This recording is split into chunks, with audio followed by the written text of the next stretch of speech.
Nombreuses sont les personnes qui décident d'entamer un projet de construction, de villa, d'immeuble, de maison, qui n'aboutissent à rien. Ne débutent même pas ou se retrouvent épuisés par le processus. Oui, c'est un processus lent qui n'est pas donné à tout le monde. Généralement, vous vous fixez des objectifs soit trop hauts, soit des objectifs trop bas. Vous voyez des belles maisons par-ci, des belles maisons par-là, vous voyez des belles constructions par-ci, sur Internet, Pinterest, etc. Et vous voulez avoir la même chose pour vous.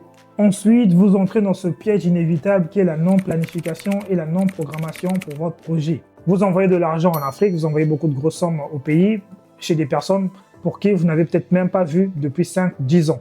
Vous prenez un ingénieur ou bien c'est la personne que vous avez mandatée qui prend un ingénieur pour vous faire le plan. Ensuite, vous lui dites juste les directives, vous lui dites je veux 2 chambres salon, je veux ceci, cela.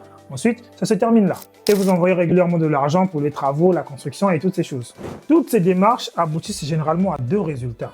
1, vous vous retrouvez à dépenser beaucoup d'argent parce que vous n'avez pas cadré un budget pour votre projet, pour des résultats qui seront immondes. Et 2, soit dans le pire des cas, votre argent que vous avez eu à envoyer, à investir depuis des années n'a servi à rien, c'est pas tombant de bonnes mains et vous avez été arnaqué. Donc, dans les 2 cas, soit vous avez un projet pire qui n'est pas à la hauteur de vos attentes et donc vous serez même dégoûté de venir dessus, soit vous aurez rien du tout parce que vous avez été arnaqué.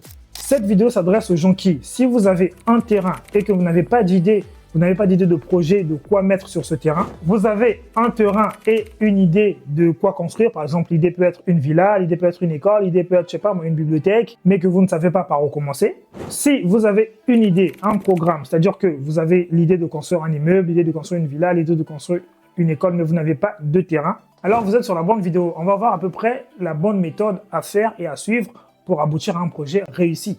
La première chose à faire, c'est d'avoir déjà la vision et l'idée de ce que vous voulez réellement. Parce qu'il y a beaucoup de gens qui vont venir, ils vont me dire, je veux un immeuble avec des maisons louées, mais je veux aussi ma villa dedans, je veux aussi ceci. Il y a des gens qui veulent me dire, je veux des bureaux, mais je veux aussi des maisons louées. En fait, ils veulent combiner toutes les choses dans le même programme. Finalement, ils ne savent pas où on est. Et chaque projet, chaque endroit, chaque situation n'est pas valable pour tous les projets. Vous pouvez avoir un terrain à tel endroit, mais c'est pas une bonne situation pour ce que vous voulez implanter. Vous pouvez avoir un terrain à tel endroit, par exemple, vous voulez faire des Airbnb, mais c'est pas un endroit propice pour des Airbnb. Toutes ces choses, il faut les avoir analysées au préalable. Si vous ne les analysez pas, j'ai des surprises qui vont venir très bientôt pour des programmes, des masterclass d'accompagnement pour ce genre de choses. Ce genre de classification de biens, d'amélioration de biens. Bref, je vous en parlerai plus tard, certainement.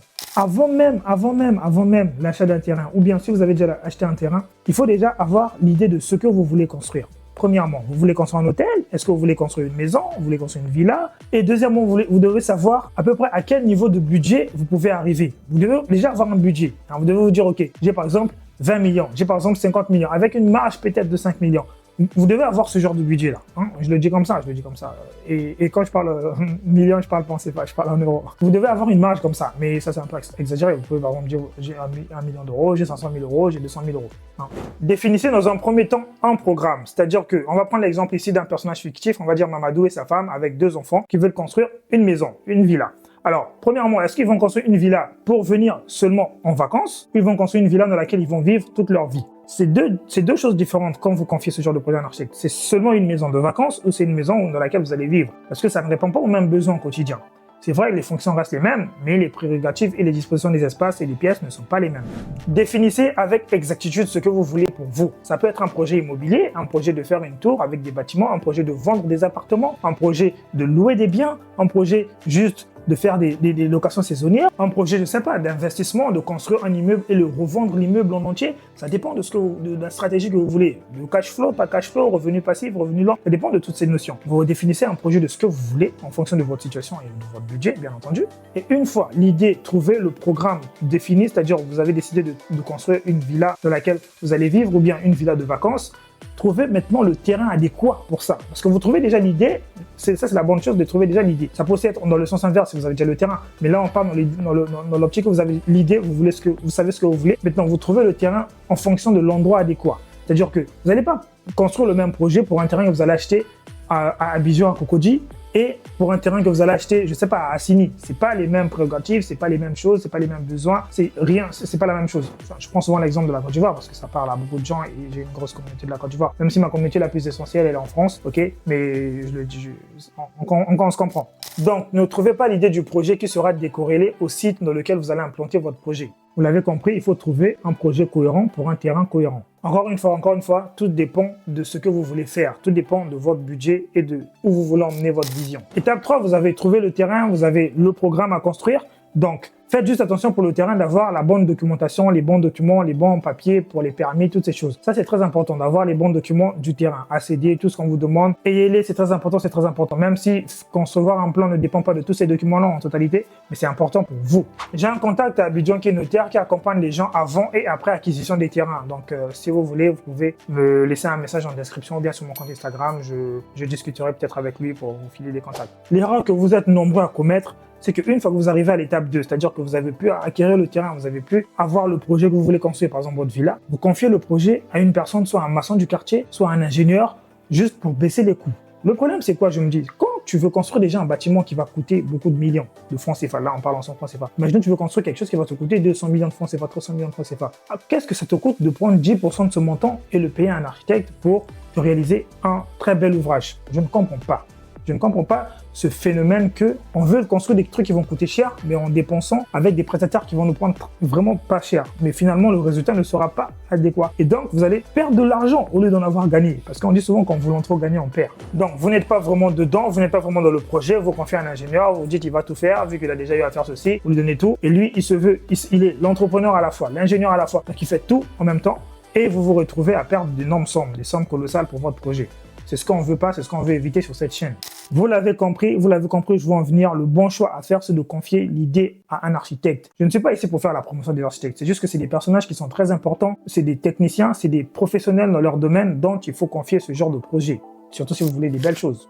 Et avant que tout ne soit né, c'est-à-dire monter les briques, les murs, faire les briques, permis de construire toutes ces choses, avant que tout ça n'existe, il faut tout d'abord que l'architecte accouche. Oui, qu'il accouche les idées qui se sont formées dans son esprit pour vous offrir le meilleur.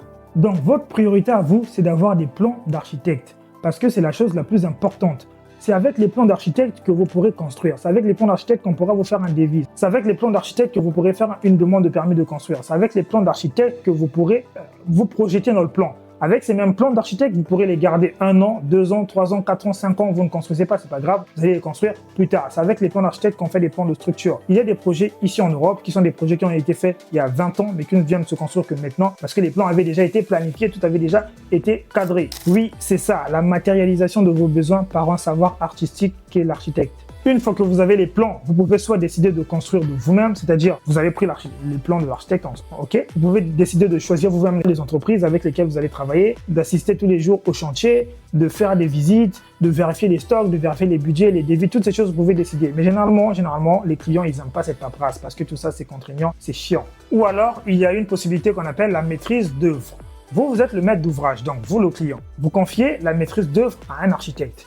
L'architecte, la maîtrise d'œuvre, ce qu'il fait, c'est à ce moment-là qu'il prend le pourcentage sur le coût total de la construction, c'est que il vous garantit de suivre votre projet. C'est-à-dire que c'est l'architecte qui s'engage à prendre les entreprises qui vont travailler sur ce projet, qui va s'engager à faire des visites de chantier, au moins une fois par semaine, ou bien des réunions de chantier, des visites, toutes ces choses. C'est l'architecte qui finalement va vous livrer le projet. C'est lui qui va prendre sur lui le planning, qui va gérer le planning, qui va gérer toutes ces choses de devis. Vous n'aurez qu'à décaisser de l'argent à certaines périodes, ça dépendra de votre contrat à vous. Donc en fait, l'architecte, il va vous garantir de vous rendre votre projet clé en main avec 95% de conformité sur le plan qu'il a dessiné. Mais attention, à ce niveau-là, on est à l'étape grosse œuvre, on n'est pas à l'étape finition, parce que finition, c'est autre chose.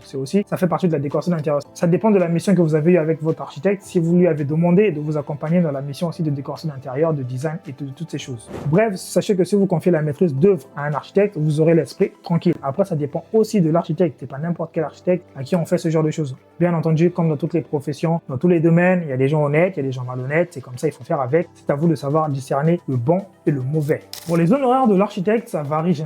Ça varie en fonction du projet, en fonction de l'architecte même, en fonction de toutes ces choses. Donc ça va généralement entre 8, 10, 15, 12, certains prennent 18%, ça dépend. Franchement, ça dépend vraiment du projet. Ça dépend de ce que vous avez convenu avec votre architecte comme contrat, de ce dont vous vous êtes mis d'accord.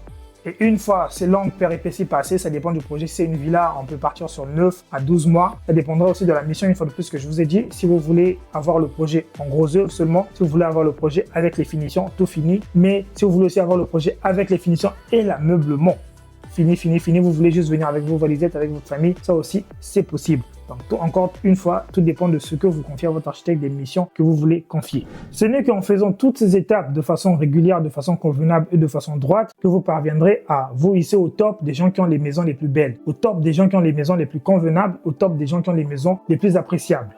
En tout cas, si vous ne voulez pas galérer, vous n'avez pas avoir la tête qui vous fait mal, la tête qui vous chauffe avec toutes les histoires, le mieux c'est de choisir un prestataire de confiance que vous allez confier la partie construction, la partie plan, tout ça. Et ensuite, vous allez évoluer ensemble comme ça. Il vous fera toujours un compte rendu, bien entendu, ça dépendra de toutes ces notions. Et moi, ça m'a donné une idée. Depuis longtemps, je voulais la faire. Il faut que je trouve des développeurs qui vont m'aider à faire une application dans laquelle le client n'aura qu'à se connecter sur son compte et il aura toujours les comptes rendus chaque semaine ou chaque mois de l'avancement des travaux. Ça, c'est une fois qu'on va grandir un peu plus en termes d'entreprise, toutes ces choses. On aura une application dédiée dans laquelle vous aurez l'esprit tranquille, vous aurez le suivi de votre chantier, vous n'aurez qu'à décaisser tous les mois, toutes ces choses. En fait, tout ça, ce sera vraiment cadré dans une bonne forme. Vous pourrez être aux États-Unis, vous avez compris le truc, vous avez les vidéos et toutes ces choses. Vous pouvez même venir vous-même, il n'y a pas de souci pour ça, on sera carré là-dedans. De toute façon, on est là pour le développement de l'Afrique, donc l'idée, c'est de contribuer à faire de très belles choses, qu'on ait des villes qui seront très propres, ou bien des quartiers où il n'y a que des belles maisons, des belles maisons de bon standing, avec des circulations bien, toutes ces choses-là, bien aménagées. C'est ça mon souhait le plus profond. Et moi, je vous souhaite de construire de très belles maisons. Pour me contacter, vous avez le premier lien en description. Vous entrez là, vous avez un formulaire dans lequel vous allez répondre à un certain maximum de questions. Mon assistance vous contactera pour programmer un rendez-vous avec moi. Ensuite, on discutera de votre projet. Je verrai si je peux vous accompagner ou non. Pour vous acquérir du livre, le deuxième lien en description, vous allez vous tomber sur une page pour vous en procurer. C'est un très bon livre qui vous aidera dans vos suivis de chantier et vos projets de construction. Encore une fois, j'ai parlé tout à l'heure d'une masterclass à venir. Je sentais de réfléchir vraiment sur ça. C'est quelque chose de très important qui pourra vous aider dans vos projets immobiliers. Parce qu'il y a des gens qui me contactent, qui ne savent même pas quoi faire. Ils ont un terrain, mais ils savent pas quoi mettre, quoi placer. Il y a toutes ces notions d'expertise, ou bien même des gens qui ont déjà des bâtiments, des maisons, mais qui veulent donner une nouvelle ère, un truc frais pour entamer une stratégie marketing, soit de vente, soit de revente, ce sont des choses qui sont très importantes pour vous aider dans vos leviers de financement, bien entendu, parce qu'on veut aussi que vous progressez financièrement pour me confier des projets. Donc, c'est toutes ces choses-là. Je réfléchis à une masterclass parce que j'ai déjà eu à faire ce genre de stratégies qui sont très importantes et qui marchent à tous les coups. Donc, on réfléchit à des masterclass pour vous aider sur ce genre de projet. Abonne-toi sur cette chaîne parce que c'est du gagnant-gagnant pour toi comme pour moi. Moi, je te dis à bientôt, à la semaine prochaine pour une nouvelle vidéo. N'oublie pas le pouce bleu, c'était Sagesse, ton architecte.